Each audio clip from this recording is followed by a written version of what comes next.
Bueno, lo tengo a Claudio Zuccowick en línea. Claudio, buen día, ¿cómo te va? Qué placer saludarte. Igualmente. Claudio, bueno, voy a hacer una introducción prieta de un tema muy complejo.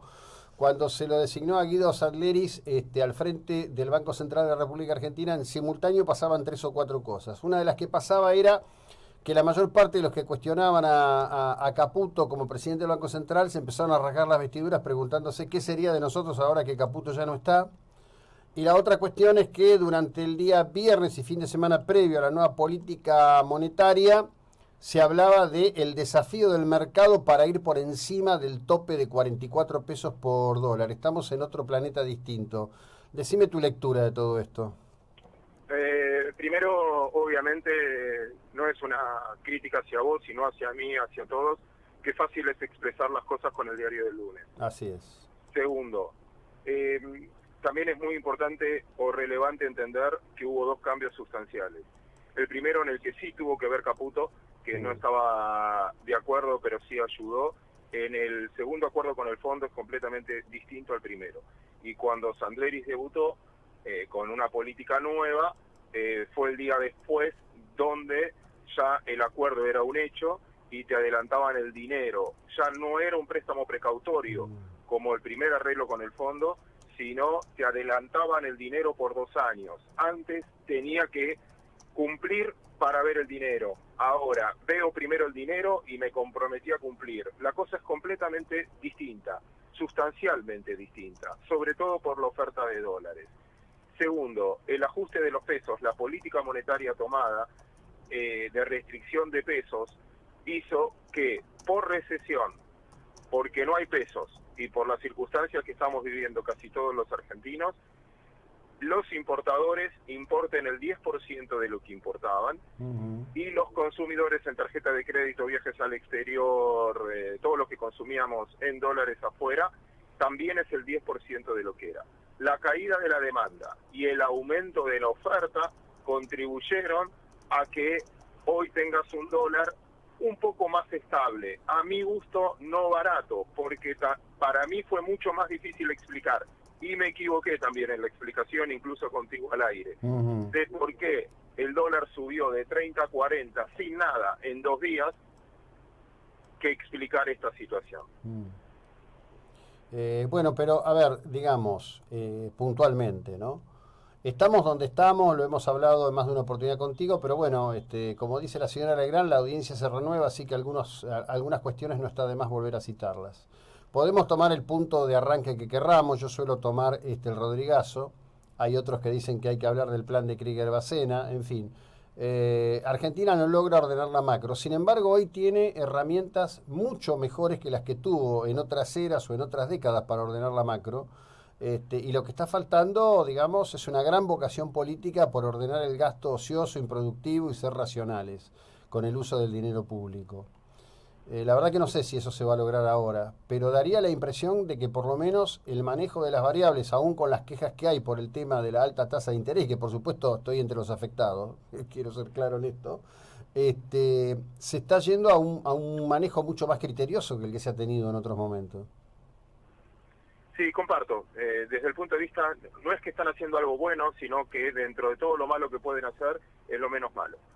Es una elección entre variables de ajuste por errores previos de todo el sistema político, incluso obviamente el oficialismo. También es fácil decirlo ahora. Argentina tiene un problema estructural hace muchos años, pero muchos años. Argentina con esta necesita una inversión enorme para poder salir de este cuello de botella. Inversión enorme significa inversión privada que dé empleo privado y afloje el gasto público. ¿Por qué? El gasto público argentino, que todo el mundo coincidimos, hay algo que coincidimos todos, es que hay que bajarlo. El tema es por dónde empezás. Si yo te lo discrimino en números como si fuese una torta y no exagero en nada y los números son aproximados así, pero casi así, o sea, me podré equivocar por algunos decimales. El 64% del gasto público es social, es seguridad social, jubilaciones más seguridad, más planes sociales, etcétera. Sí. 64%. 17% pago de intereses de deuda, 10% subsidios, 4% o 4,8% para ser más exacto en seguridad y el otro en educación y salud. Por lo tanto, ¿qué podés tocar del gasto? Está bien, bajado, echados políticos, cambiado secretaría, bueno, es suspender el café en una empresa en crisis, no te saca de la empresa de crisis. El punto es, lo único que pueden hacer es tratar de disminuir ese 10,3% que tenemos de subsidio. Dentro de todo lo malo, es lo que menos afecta al Poder General, y es esa suba de tarifas que vemos más en el conurbano y capital federal. Ustedes lo vivieron hace bastante tiempo. Sí. Para que esto resolverlo necesitas inversiones. Para que vengan inversiones tienen que ganar plata. Para ganar plata tenés que cambiar, urgente, una reforma laboral, una reforma previsional, porque si no este 64% va aumentando todos los años, la clase activa es inferior a la clase pasiva, y además una reforma fiscal enorme, porque estos impuestos no los podemos pagar. Dicho sea de paso, necesitas un acuerdo político enorme. Como nunca estuvimos a la altura de las circunstancias, ponelo de la época que quieras, de Rodrigazo, lo que fuera, siempre faltó voluntad política. La Argentina corrige estos desajustes con devaluaciones que licúan ese gasto público. Sí, claro. Esas devaluaciones generan las transferencias de riqueza, y esto es malestar que nosotros tenemos. Alguien paga el costo político, viene otro con la macro más limpia, el que asuma en el 2019, la verdad que tiene una macro limpia, superávit comercial, superávit en la balanza de pagos, va a tener un déficit fiscal el menor en mucho tiempo, va a tener la macro ordenada. Obviamente alguien va a pagar el costo político de esta transferencia de riqueza. Descripción que uno la podría hacer crónica, y hasta que no resuelvas esos problemas, Argentina no va a salir de ese estancamiento crónico, ¿no? Claro, bueno, ahora esto está dicho así. Ahora te pregunto por 3 o 4 variables que yo vengo siguiendo, algunas de ellas están incluidas en la editorial que actualizamos ayer en noticiasyprotagonistas.com. Primera cuestión, todo indicaría, y esto también me lo decía un actual director de YPF, que es un experto en energía, que yo trato hace mucho y lo conozco y lo valoro. Ya bajó casi $1.20, $1.30 el costo de producción del millón de BTU en vaca muerta. Esto debería impactar razonablemente en el costo de las tarifas para el año que viene. Sin embargo, todavía 44% del déficit operativo del Estado es la importación de combustible, ¿no? Digamos, me parece en ese sentido que hay como una tendencia reparadora de lo fundamental de lo que hace al presupuesto, más allá de esto que vos bien definís, que es la inflexibilidad, la baja del gasto por el lado de lo social, ¿no?